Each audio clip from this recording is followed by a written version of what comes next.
Stay with us until the end, because the biggest revelation in this story isn't how Ukraine is fighting back, it's how it's winning. What you're about to hear starts with an old missile system and ends with Ukraine cracking the code to neutralize Russia's most dangerous new weapon. Vladimir Putin has been relentlessly flooding Ukraine with drones. Thousands of them, launched straight from Russian territory, have been hammering Ukrainian infrastructure month after month. But Ukraine is no longer just defending.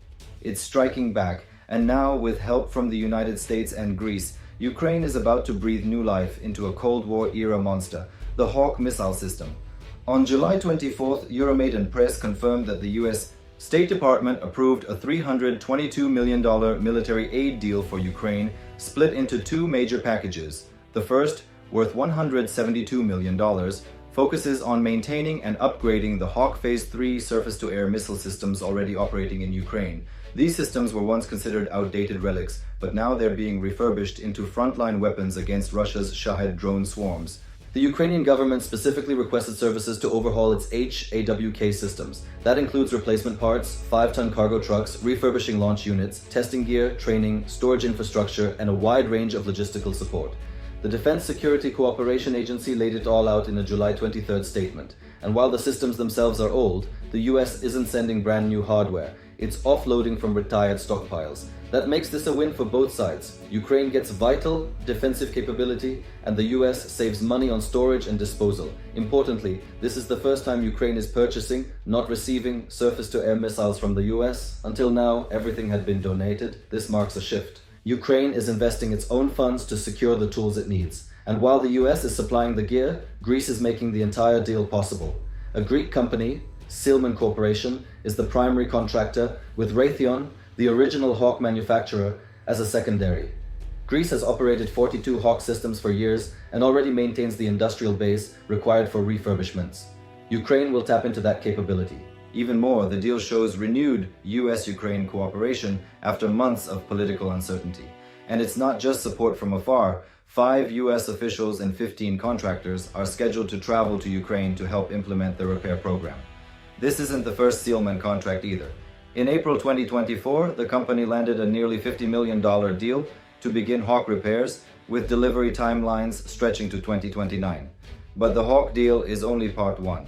The second package in this $322 million aid plan targets another crucial piece of Ukraine's war effort, the Bradley infantry fighting vehicle. $150 million will go towards servicing the roughly 300 Bradleys Ukraine already operates. These vehicles, according to security analyst Jimmy Rushton, are more than just armored transports. They're more effective than tanks in many frontline roles, offering mobility, infantry transport, and a devastating autocannon. Keeping them operational is critical for Ukraine's offensive and defensive operations. Still, the heart of the new arrangement is the HAWK missile system. These are Cold War-era weapons developed by Raytheon in the 1950s and deployed in the 1960s.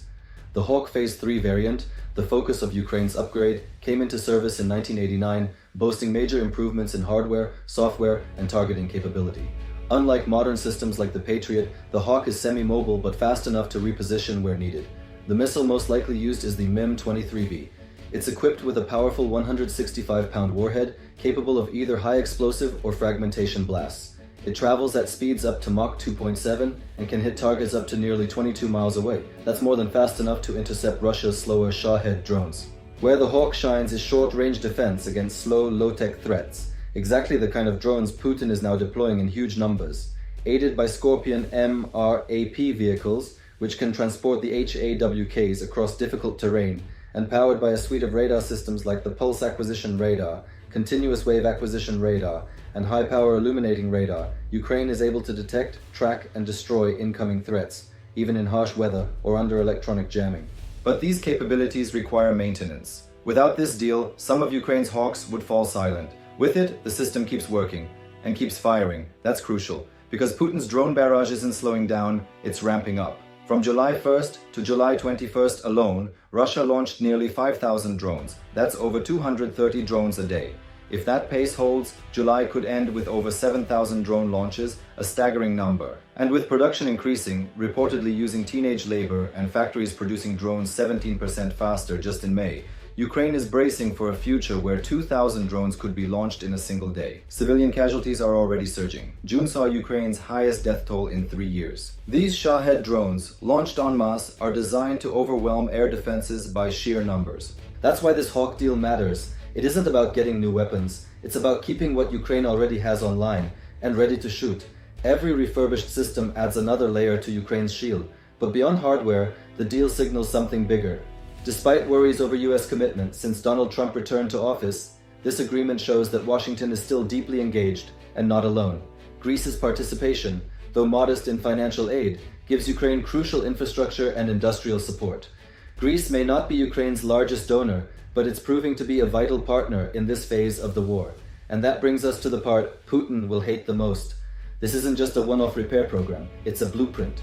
Ukraine is showing it can independently identify what it needs, coordinate with allies, and directly fund its own war effort. NATO members like Greece are stepping in not just with money but with capability. The United States is sending personnel into a war zone to ensure the systems keep working, and the timing couldn't be more critical. Because while Putin's forces are failing to gain ground, his drones are trying to win the war from the sky. But Ukraine, with Hawks firing and Bradleys rolling, is fighting back harder than ever. And in a moment you won't want to miss, Ukraine has already revealed another air defense system that's quietly destroying Russia's supposed aerial advantage. You'll want to see how it works, because this new weapon might just end Putin's drone war for good. Subscribe to BAWLER and stay with us as we expose every twist in the Ukraine war. And as always, thanks for watching.